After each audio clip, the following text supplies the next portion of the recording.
welcome back to my channel. My name is Megan and I haven't done a macrame tutorial in so long, 7 months to be exact. I made a wall hanging actually maybe 8 months ago for my son for his nursery, and I haven't touched it since.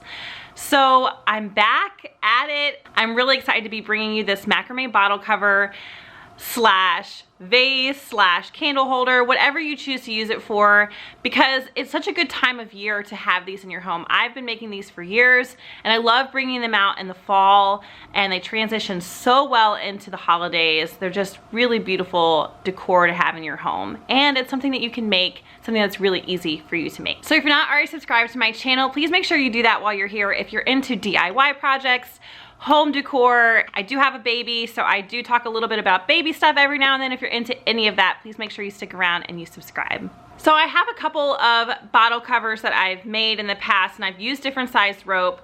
This one, for example, is made with larger size rope and it's brushed out, and this is just on a regular mason jar. And it's a little bit easier to do something like this because the rope is bigger, it's easier to see. It would be a lot easier for me to show you on camera. However, this larger cotton cord is a little bit harder to come by. You usually have to order it online. You're not gonna find it in your local craft store or your local hardware store. I will link below in the description box where you can find larger rope. But what is easier to find and what you can find in your local hardware store, your local craft store, is twine. And so that is why I'm gonna show you this bottle cover today. It's very simple. It is a little bit more tedious because the rope is smaller, but we're literally using 3 basic macrame knots. If you don't know these 3 basic macrame knots, then this may not be the tutorial for you, because I'm not going to break down every single knot and show you exactly how to do it. I do have videos on these knots, so I will link those below. The 3 knots are the lark's head knot, the square knot, and a diagonal clove hitch. They're very basic. And like I said, if you're not very familiar with them or you don't feel very confident with them, check out the videos in my description box below. And I actually break these down on a larger scale so you can really see how to tie these knots.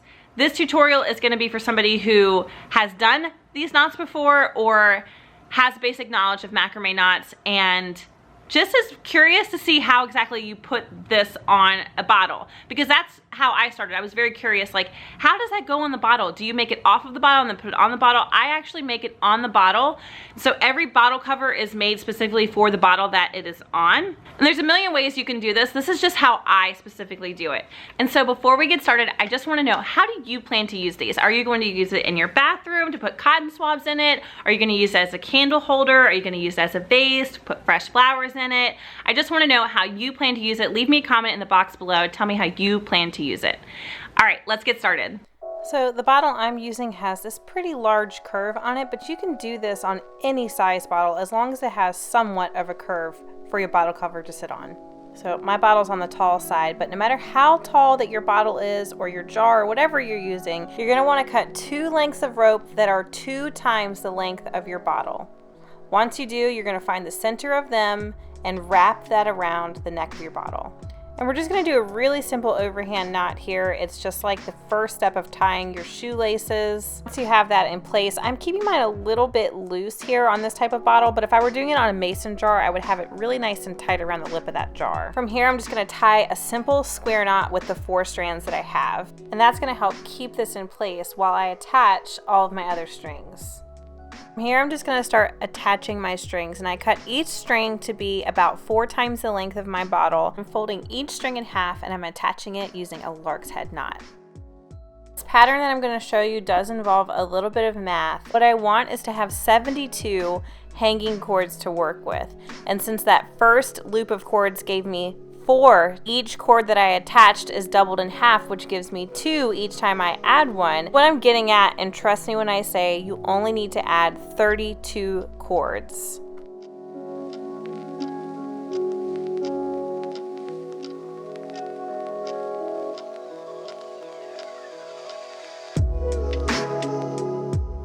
Once you have all 32 cords attached, it should look something like this, and there should be 72 hanging cords total.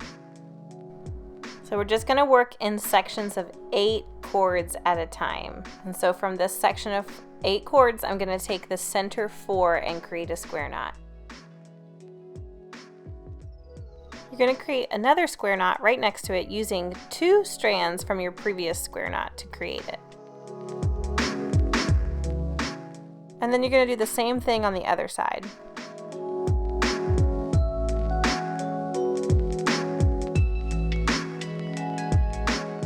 And then go back to those 4 center strands and create another square knot, and what you'll have is a little diamond of square knots. And so you're going to repeat this all the way around until you should have 9 little diamonds.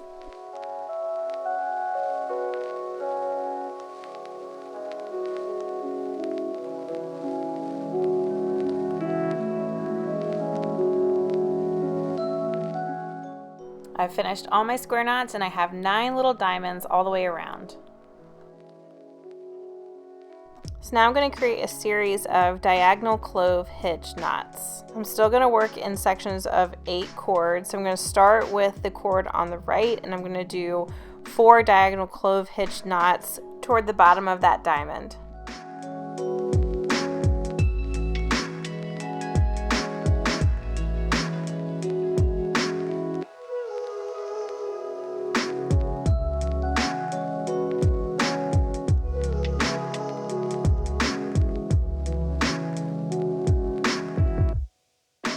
And then working from my other side of the diamond, I'm going to start a diagonal clove hitch in the other direction.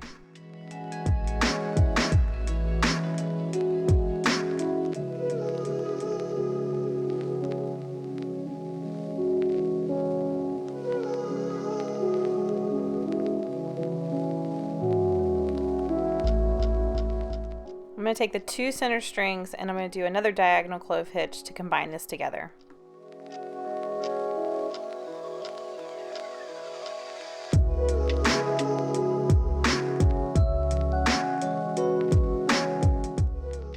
You should have a little down-facing arrow that's on the bottom of your diamond now. And you're just going to want to repeat this all the way around.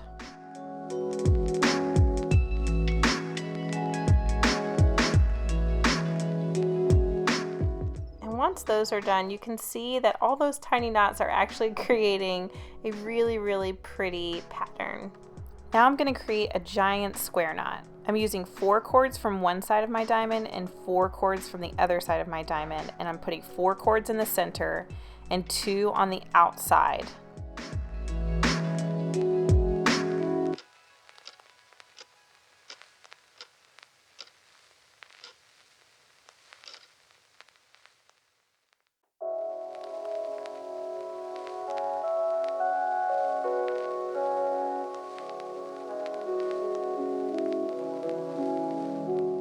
And then I'm going to repeat that all the way around.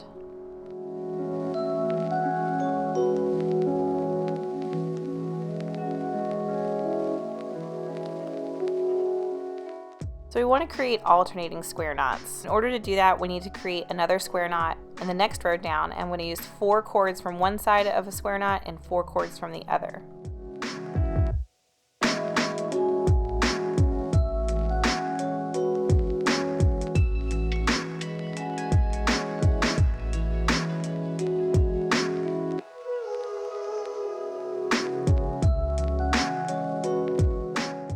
So I'm just going to repeat this until I have 4 rows of alternating square knots.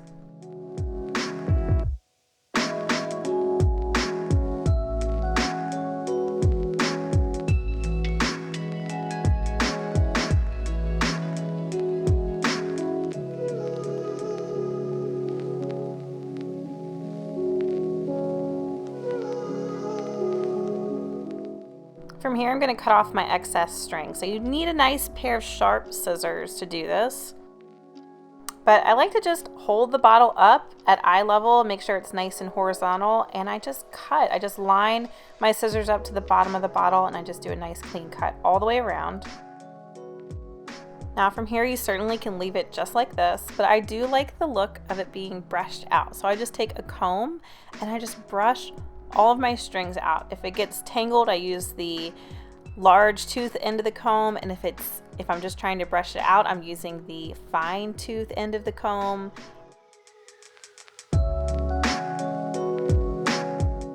Once you get it all brushed out to your liking, you want to give it another trim, same way as we did the first time.